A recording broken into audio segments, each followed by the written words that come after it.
अंजलि बला की खूबसूरत लड़की थी। उसकी माँ को उसके हुस्न पर बहुत फख्र था। जैसे ही अंजलि घर से बाहर निकला करती, घर के गली के लड़के बूढ़े औरतें आंटियां अंकल सब ही उसके हुस्न की तारीफ करते और उसे देखते ही रहते। एक दिन अंजलि कपड़े सुखाने के लिए छत पर चली जाती है और थोड़ी ही देर बाद उसकी माँ गुस्से से तिलमिलाती वहां पर आती है और कपड़ों की टोकरी उससे छीन कर कहती है, अंजलि तेरा दिमाग खराब हो गया है क्या? चल नीचे फौरन, अगर तेरा रंग खराब हो गया, सन टैन हो गया तो।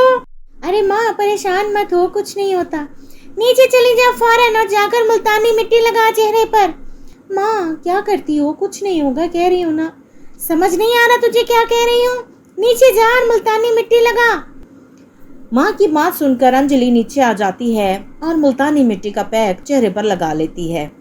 पता नहीं मुझे और कितना खूबसूरत करना है, माँ ने क्या निकालना है मुझसे। अच्छा अब आधा घंटा हो गया है, इसको तो उतारूं, अपना भूतिया चेहरा तो ठीक करूं थोड़ा। और अपना चेहरा धोती है, तभी उसकी माँ नीचे आती है और कहती है, हाय मैं सदके में वारी, कितनी खूबसूरत लग रही है मेरी बच्ची। चांद से लड़का लाऊंगी अपनी बच्ची के लिए। माँ आप फिर शुरू हो गए। अच्छा अच्छा ठीक है, नहीं करती, मैं बहुत बोर हो रही हूँ, मैं ज़रा बाहर जा रही हूँ घूमने के लिए। अच्छा ठीक है चली जा, लेकिन हैट और अपनी गूगल्स ज़रूर लगा के जाना। ठीक है माँ। अंजलि अपनी कैप पहनकर और ग्लासेस लगाकर जैसे ही घर से बाहर निकलती है, गली मोहल्ले की औरतें बच्चे उसको देखने लगते हैं। साथ में दो लड़के भी खड़े होते हैं जो उस पर कमेंट्स पास करने लगते हैं। ओह हेलो मैडम, क्या चीज़ है यार, क्या कर रही हो इतनी धूप में, पिघल जाओगी। हाय जाने मन, जाने बहार, इतनी गर्मी में क्या कर रही है। ओए हेलो, क्या मसला है तुम लोगों को? दिमाग तो ठीक है? चले जाओ यहाँ से वरना खूब पिटाई करूंगी। अरे मैडम हम नहीं डरते आपकी पिटाई से, हम तो नहीं जा रहे। अच्छा तो फिर भुगतो। अंजलि अपने बैग से हेयर स्प्रे निकालती है और उन दोनों की आंखों में कर देती है। उसके बाद चप्पल से दोनों की पिटाई करने लगती है। उन दोनों को मजा चखाकर वहां से चली जाती है। थोड़ा ही आगे जाकर उसे एक मूवी का बोर्ड नजर आता है। वो टिकट लेती है और सिनेमा मूवी देखने बैठ जाती है। अपने पॉपकॉर्न गोद में रखती है और एंजॉय करने लगती है। तभी उसके साथ बैठा एक लड़का उसकी पॉपकॉर्न से पॉपकॉर्न खाना शुरू कर देता है। जब अंजलि को ये बात पता चलती है तब वो कहती है, ओ हेलो, क्या बात है मिस्टर, तबीयत ठीक है आपकी? मेरे पॉपकॉर्न क्यों खा रहे हो? ओह सॉरी, मुझे लगा मेरा दोस्त बैठा है इधर। अच्छा अच्छा ठीक है, कोई बात नहीं। वैसे आपका नाम जान सकता हूँ? हाँ मेरा नाम अंजलि है। बाय द वे मेरा नाम दीपक है। अच्छा ठीक है, अगर हो गया हो तो मूवी देख लूं? हाँ हाँ ठीक है, देख लीजिए। मूवी खत्म होने के बाद दोनों बाहर आते हैं तो फिर से एक बार दीपक की नजरें अंजलि से नहीं हटती। वो उसे घूरने लगता है और मुसलसल देखता रहता है। तभी अंजलि उसके पास आकर बोलती है, अरे ओ दीपक, कितना ताड़ेगा और बस कर दे अब। अरे यार इतनी खूबसूरत लड़की, गोरा रंग, लंबे बाल, नीली आंखें, मुझे लगता है मैं तो मर ही जाऊंगा। अरे कैसी बातें कर रहे हो? यार मुझे लव एट फर्स्ट साइट हो गया है।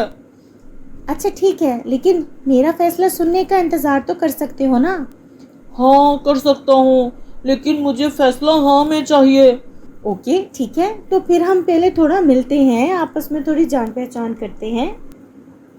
इस तरह दोनों रोज मिलने लगते हैं, नंबर एक्सचेंज करते हैं, फोन पर बात करते हैं और कुछ ही दिनों में दोनों ही एक दूसरे के प्यार में डूब जाते हैं और शादी का फैसला करते हैं। दोनों अपने अपने परिवारों को एक दूसरे का बताते हैं और दोनों की सहमति से शादी कर लेते हैं। अंजलि एक अच्छी बहू साबित होती है। एक दिन वो खाना बना रही होती है कि तभी उसकी सास कौशल्या आवाज देती है, अरे हुसैन परी, और नाशपट्टी खाना पक गया या नहीं? जी माँ जी पक गया, ला रही हूँ। और तभी डोरबेल बजती है। अंजलि दरवाज़ा खोलने जाती है तो वहाँ पर एक भिखारन खड़ी होती है जो फटे कपड़े पहनकर होती है। अरे बेटा, कुछ खाने को दे दो, बहुत भूख लगी हुई है। अरे जाओ यहाँ से, ऐसे बिला वजह फजूल में आ जाते हैं मंगते कहीं के। कोई खाना नहीं है मेरे पास, खबरदार जो अंदर यहाँ आई तो शक्ल देखी है अपनी। अरे बेटी, तू खूबसूरत है ना, इसीलिए तुझे खुद पर बहुत मान है और तू दूसरों का अपमान कर रही है। ये शक्ल मेरी खुद की बनाई तो नहीं है बेटा, लेकिन आज मैं तुझे बद्दुआ देती हूँ, तेरी शक्ल मुझसे भी बदतर हो जाएगी। उसकी बात सुनकर अंजलि डर जाती है और कहती है, नहीं नहीं प्लीज़ मुझे बद्दुआ मत दीजिए, मैं आपको खाना देती हूँ। नहीं बेटी, अब तेरे घर का खाना खाने का कोई मकसद नहीं, ये बद्दुआ तुझे अब लग चुकी है। इतना कहकर वो बेकारन यहाँ से चली जाती है।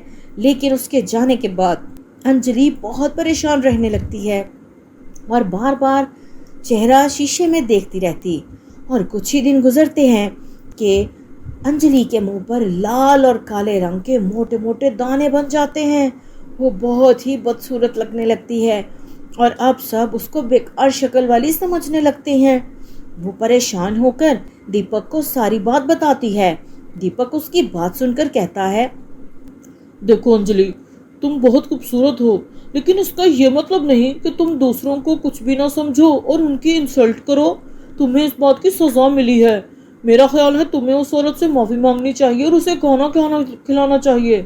जी दीपक जी, मैं भी यही सोच रही हूँ, मुझे जहाँ भी वो आंटी मिलेगी मैं उससे माफ़ी मांगूंगी। और कुछ दिन और बीत जाते हैं। एक दिन जाते जाते रास्ते में अंजलि को वो औरत नज़र आती है। वो भागकर उसके पास जाती है और माफ़ी मांगती है। मुझे माफ़ कर दीजिए आंटी जी, मुझसे बहुत बड़ी भूल हो गई। मुझे अपनी खूबसूरती पर बहुत घमंड था, लेकिन अब मुझे एहसास हो गया है मुझे ऐसा नहीं करना चाहिए था, और आइंदा से भी मैं कभी भी किसी को अपनी ज़ुबान से, अपने हुस्न से किसी को भी तकलीफ़ नहीं दूंगी। प्लीज़ आप मुझे माफ़ कर दें।